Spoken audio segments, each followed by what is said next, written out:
I noticed when Bishop got up, I think God put words come from Bishop Benjamin to me, and he got up, he did that prayer.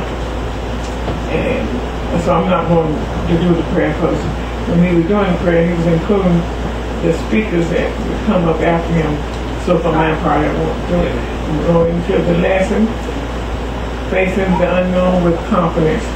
So that subtitle, my subtitle for that subtitle will be God wants us to know Him. God wants us to know Him. I'm coming from the 17th chapter of Acts, and I'll be reading from the 16th verse. The longer part, well, this the part of this will be coming from the message development. Maybe some other part will be coming from the whole contemporary. But I don't plan to do for you long. Yeah, thank God for the rest again coming from Bishop Benjamin, and thank God for each and every one that's here to take you out tonight. It is a blessing. I honor God tonight. I honor Bishop and Brother Joel, Sister Taisha, everybody here, Brother Sean, Brother Shane. I thank God for each and every one of you and the children. DJ, and Xavier, Tatiana, I thank God for all of you tonight. No one is unimportant. Everybody's important. The longer Paul waited, 16th verse, the longer Paul waited in Athens for Silas and Timothy, the angrier he got. All those idols. The city was the junkyard of idols. This comes from the message about at the beginning.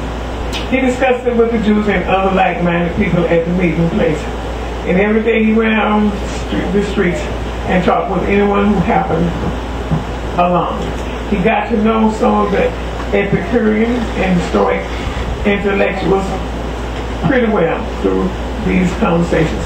Some of them dismissed him with sarcasm. What in their head?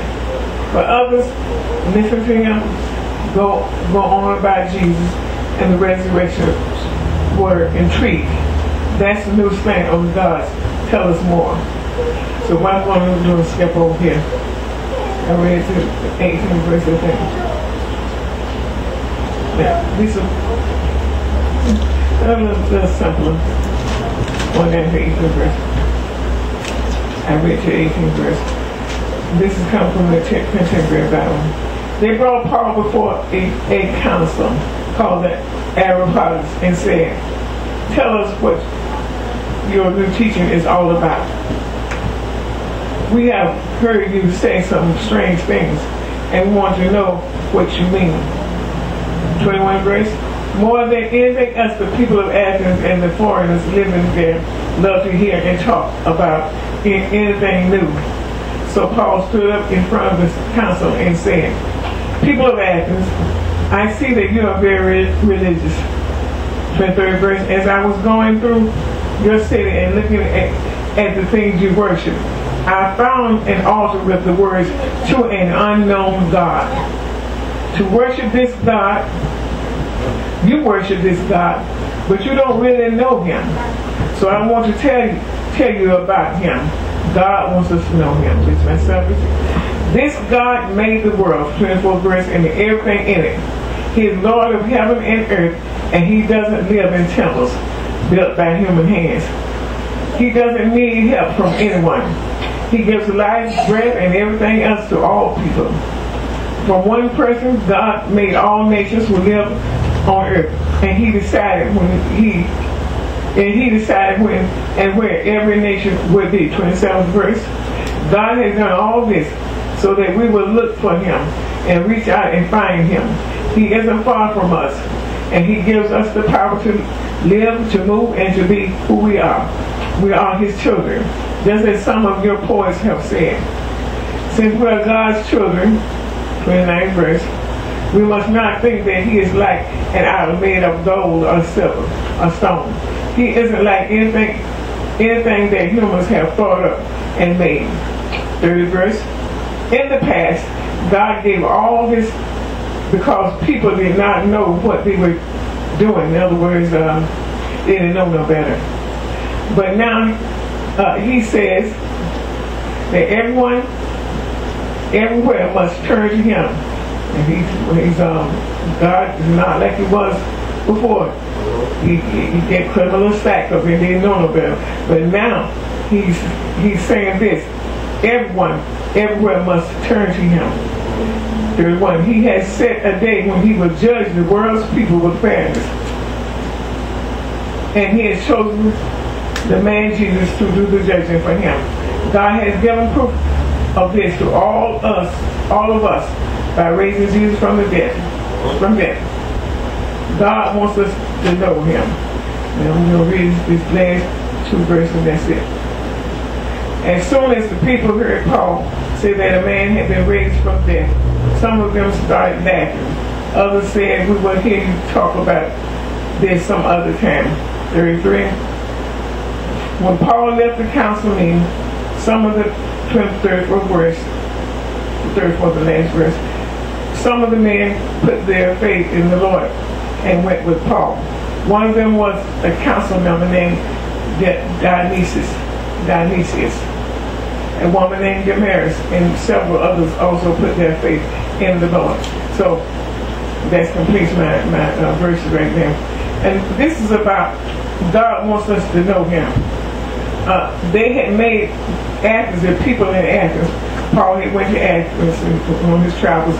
He had before prior to this, he had been locked up and in jail, and the Lord had delivered him from that.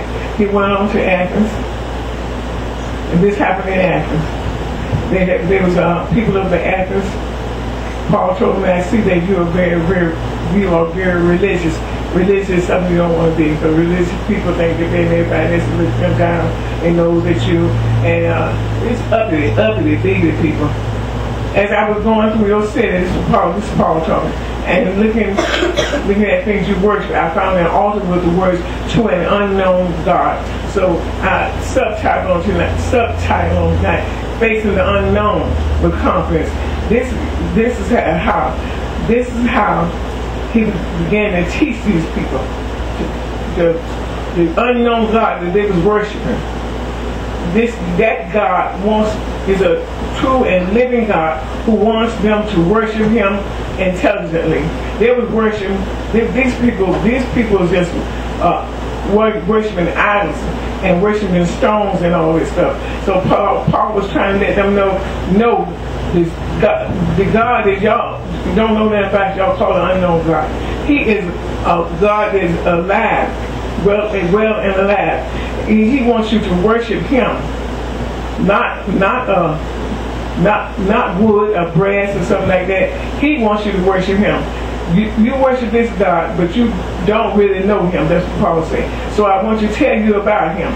This God made the world and everything in it. So Paul was beginning to let them know he's alive. He made the world and everything in it. He made everybody and everything in the world.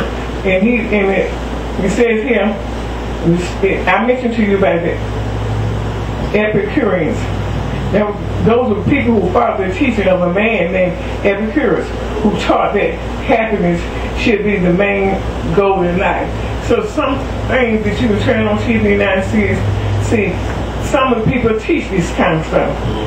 That happiness should be the main goal in life. The main goal in life, if you got God, you got happiness. I mean, some people might have him, and they don't act like they all that happy, but to have real happiness is to have Jesus in your life. The Stoics were followers of a man named Zeno, who taught that people should learn self-control and be guided by their conscience. What kind of stuff is that? Guided by your conscience.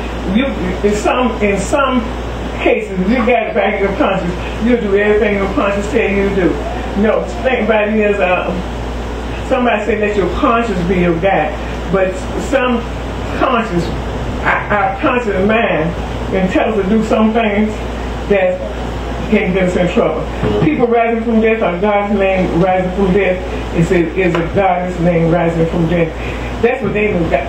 This is what the people of Athens believed. Rising from death, that was to them was a God whose name was rising from death. So